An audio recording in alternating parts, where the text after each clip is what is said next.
When I said that something might interrupt the flow of this vampire western investigation I've been doing, I guess you could call it, this is what it is. This is what is breaking that. And it's all thanks to SummerXO6994. On my Saltburn review, there was a comment left by them saying, "Do baby reindeer." So I told my partner about that after leaving a comment saying it's something that we are going to watch at some point. She was like, "No, fine, if you want to watch it so you can do a video sooner, do it." So yeah, we did, and I now totally understand why that was left on that video. Because they're both tales of obsession. It's a mostly autobiographical tale of Richard Gadd's own experiences, and I know names and stuff, at least for the real Martha, have come out, and I know she's done an interview with Piers Morgan, because it's probably the only person who would listen to her, if we're honest. But I'm not going to get into that. I don't want to go down that road. I don't want to sort of name and shame or anything like that. I just want to talk about this piece of media, and that is really what Richard Gadd has asked for as well. But this is a hard watch. I say on a lot of videos, like, I can't say I enjoy it, but I appreciate what it was doing. When you're a performer, you have to be a certain type of person, I guess, in the world. So even if you're at the end of a gig and it's been a terrible one and you're tired, if there's that one audience member who comes up and is like, "You're amazing," you've got to give them that time because they're keeping you in employment. They're going to, they're paying your wages or whatever it may be, indirectly or directly.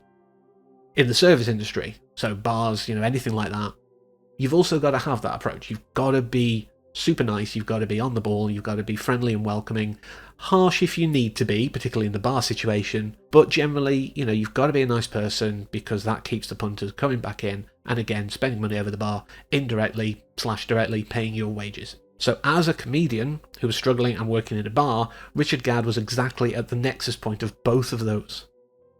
And just this act of kindness to Martha in the show, as Donnie, sets off this thing. And we do it a lot, if we're not complete awful people. But we do it a lot. We see people struggling. We see people who maybe just need a helping hand. We'll see homeless people and go in and get them a sandwich or something like that, or give them money if that's what you feel like doing. We see this happen, and we do it a lot. And we don't expect that this person will then suddenly become obsessed with us. But that's what happened here.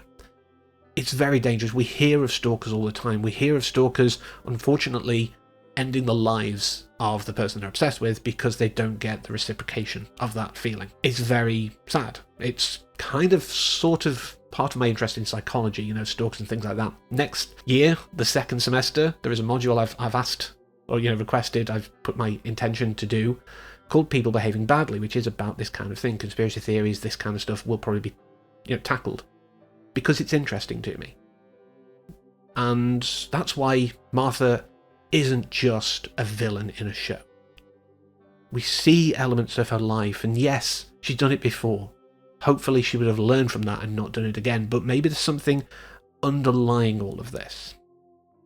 Whilst I'm not going to excuse any of the actions that most of the characters, if we're honest, have taken in this show, because Donnie is not, an absolute angel himself, let's be honest.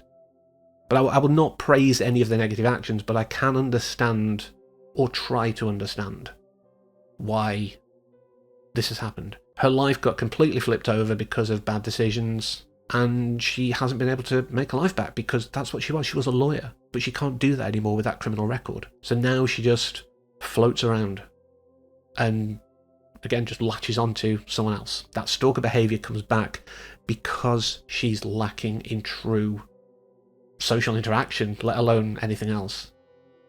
I did see a friend on Facebook, and again, I'm not going to name them or anything like that. If they're watching it, feel free to identify yourself if you want.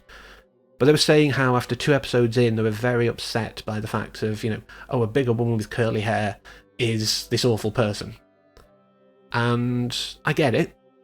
Having seen pictures of the real person now, part of that description doesn't fit her, but I don't know what she looked like then. So I'm not going to make any assumptions. But the fact of the matter is, there are shorthands, there are stereotypes. And I don't think this was saying that bigger women with curly hair are a problem. It's saying people who don't socially engage in the right way are the problem. So like with Saltburn, we have someone taking their obsessions to ridiculous levels. The fact that she then takes it onto the family makes it even worse. But underpinning all of this in Donnie's life is something that just... That episode where the abuse was revealed, I don't want to say too much more on it because it's not a fun topic, and I know that YouTube's quite weird about discussing certain things. But that episode really was a gut punch, because I love the actor playing Dorian. I love the actor, and it's so hard to see him be this awful person. But what he did also, I think, changed how Donnie approached affection in general. Not just romantic or sexual or anything like that. It was just this general how people connect. It was skewed, because this is what he thought he should do. He says in later episodes, I knew it was wrong, but I carried on doing it because that's what I was told. That's how I was going to succeed. And we hear stories, we have the whole Me Too movement about this, that was spurred on by this kind of thing. We know these kind of things happened, hopefully less so now, but I'm a realist, let's just say. But that skewed his worldview. That's why he found it hard to report Martha. Because how can he report Martha but not this other incident? And if he reports that, that makes him less of a man. See, it even brings in the concept of this toxic masculinity. The idea that if you are abused by another man, you're inferior. Maybe not. Maybe the other man's the inferior one because he needs to do this.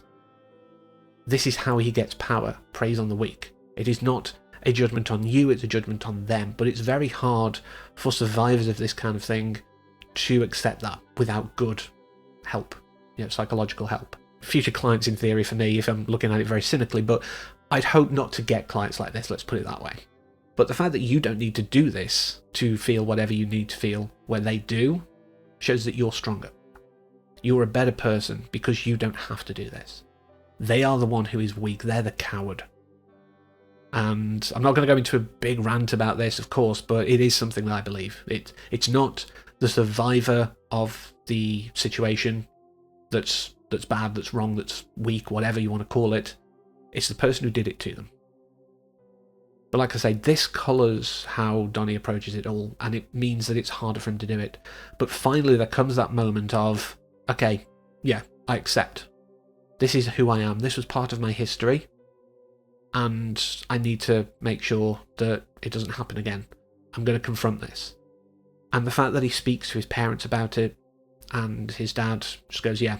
And I don't want to laugh at this line, but I've got to laugh at this line, because otherwise what do you do? Like the fact he says, I was brought up in the Catholic Church. Like his dad just says that, and you're laughing whilst also feeling that, that ick, for want of a less random term. But it just sits in that space and says, yes, we understand that this isn't a new thing. This has been going on for a long time. His dad's had it, he's had it. It's generational trauma of a sort there. The fact that he was so scared of his dad's reaction, but in fact it brought them closer. I'm not saying that, any kind of abuse is a good thing, but when you can take the good out of a bad situation and connect better, that's an acceptable way to move forward to me.